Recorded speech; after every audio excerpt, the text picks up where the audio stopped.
You need to understand this. What you call as myself right now is a huge volume of memory. Your body is the way it is simply because of the genetic memory that it carries. You have your mother's nose, your father's complexion and something else, your grandfather's something else, simply because what you call as your body is a complex amalgamation of memory. A very ancient memory lives in your body. What you call as my mind is 100% memory right now. So you are a huge heap of memory in many ways. And memory goes into you in different ways. Through all the five senses, you gather memory. What you see, what you hear, what you smell, what you taste, what you touch. Of all these five different ways of gathering memory, what you see and what you touch are the deepest forms of memory. Especially what you touch creates a certain level of memory in the system. So when you say a spouse, you have touched, and there is a certain level of memory. Now, your divorce means in some way you're trying to rip that memory off, and that's not going to be easy for various reasons.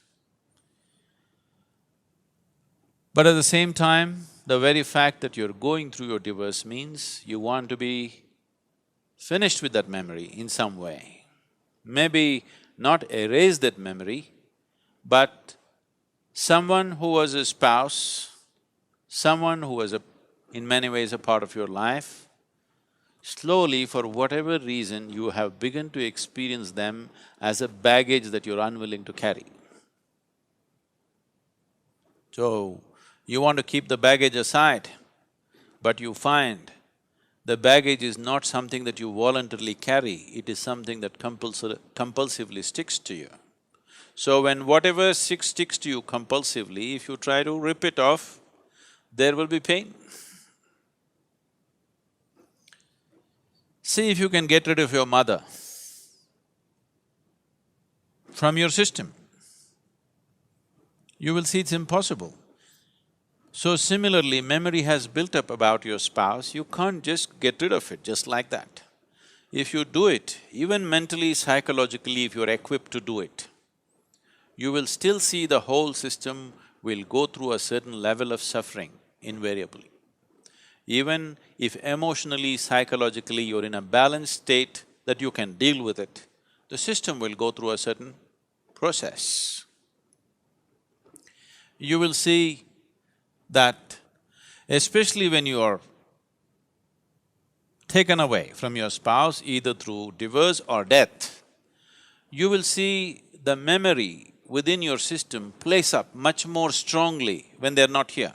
Particularly when death happens, you will see the memory of your spouse works in every cell in your body, if you have lived long enough together. It is not just an emotional and psychological process, it is a very physical process. So divorce is a voluntary death. You have decided to kill something that is a part of you in some way. It is because of this reason that having this understanding of the existence and the way the system functions, that they always told you, till death do you apart, you will not part. Because there is a physical memory about this, and the body doesn't have the balance of the mind. The mind can decide and turn around, but the body cannot turn around. The more memory you build into it, the more confused it becomes. So one type of memory, body handles it much better. Now that you've chosen to divorce for whatever reasons, which I don't want to delve into, if it could be avoided, that would be best. But for some reason, you have come to that situation where this has to happen. You need to understand this, that divorce essentially means you have chosen to kill something which is a part of you. because what you call as myself is just a certain volume of memory. Now, to how to conduct this gracefully. Most people think the best way to conduct a divorce is immediately jump into another relationship and another relationship of the same kind. No, you will cause much more struggle and turmoil within the system by doing that. It's extremely important the body has enough time to work out the memory. The body has enough time to keep the memory at a certain distance. Otherwise, you will render yourself to a space where to make yourself peaceful and joyful will become an extremely hard thing to do in your life. So conducting this process gracefully and well is important, as it is important to conduct every aspect of your life gracefully and well. Now, two people who have shared their emotion, their body, their sensations and their living spaces. Ripping it apart is because two memories have merged in many ways. Ripping it apart is almost like tearing yourself apart. Even though you might have begun to almost come to a place where you can't stand the person anymore, still it hurts. Simply because you are trying to rip out a memory which is you, because you are a bundle of memory. If one does the necessary spiritual sadhana, if one does sufficient inner work to establish these energies, which is yourself, you are only divorcing your spouse, you need not divorce yourself. But you need to understand this, you have already divorced yourself, you are quite divorced from your own self. Your existence has been nurtured by making a bond, a partnership or a bondage, depending upon how you conducted this, to make yourself feel whole in some way.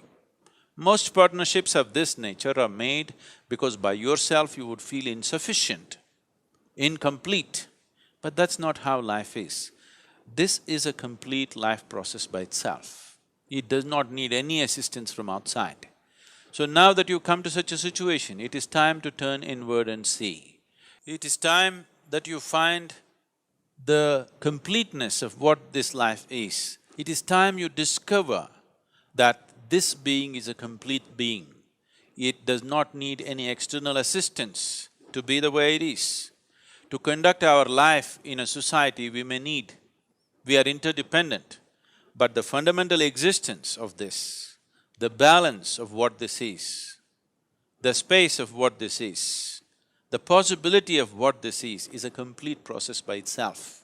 Our interdependence is only according to our external requirements, but our inner existence is complete by itself. You are divorcing your spouse, which is bad enough. Do not divorce yourself from yourself.